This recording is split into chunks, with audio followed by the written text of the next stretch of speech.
जीवनातली कोणतीही गोष्ट असो, बरोबर आहे की जीवनामध्ये काही जर करायचं असेल तर माणसाचं तन चांगलं लागतं. तन म्हणजे काय? शरीर. शरीर चांगलं असल्याशिवाय माणसाच्या जीवनामध्ये माणसाला काहीही करता येत नाही. म्हणून डॉक्टर लोक आपल्याला सांगतात रोज उठा, काय करा, व्यायाम करा, चालायला जा. हे कशासाठी सांगतात? ज्यानं शरीर आपल्या ताब्यात ठेवलं नाही त्याला परमार्थाचा कोणताही अधिकारी होऊ शकत नाही. मी म्हणत ज्ञानेश्वर माऊली सांगतात, रसनिंद्रियाचा अंकीला का निद्रेशी जीवी वेकीला तो नाही म्हणतली या अधिकारी. तो कसल्याही प्रकारचा कुठलाही अधिकारी होऊ शकत. तसं जीवनामध्ये काही करायचं असेल तर तन चांगलं लागतं. व्यवहारामध्ये काही जर मिळवायचं असेल तर काय चांगलं लागतं? एवढं ते कळलं.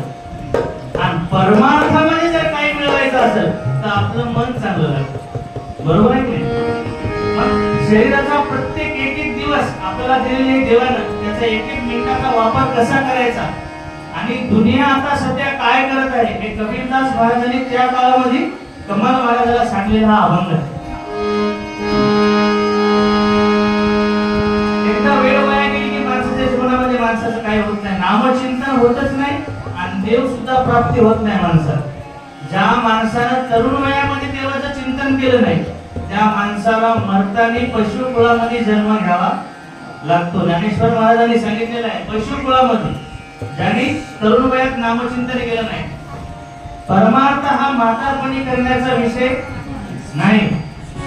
ज्ञानेश्वर महाराज ज्ञानेश्वरी सांगतात, बालपणी अज्ञान तारुण्या माझी मदन सर्व वृथा केली जाण मग वृद्धपण पावला न विचारिता पाप केले जाणवले तारुण्यपणी घडले आणि सर्वस्व हरपले मग कधी धावा झाली. सकल गेले बळ कर चरण झाले विफळ नेत्री श्रवणी निघळ पडले पारता आणि मग म्हणे राम नाम इतके म्हणता येतो श्रम त्यासी होय जन्म पशुकुळी. एकदा वेळ निघून गेली की माणसाच्या जीवनाचं मोड राहत नाही. आता सध्या काय चालू आहे बघा, कबीरदास महाराजांनी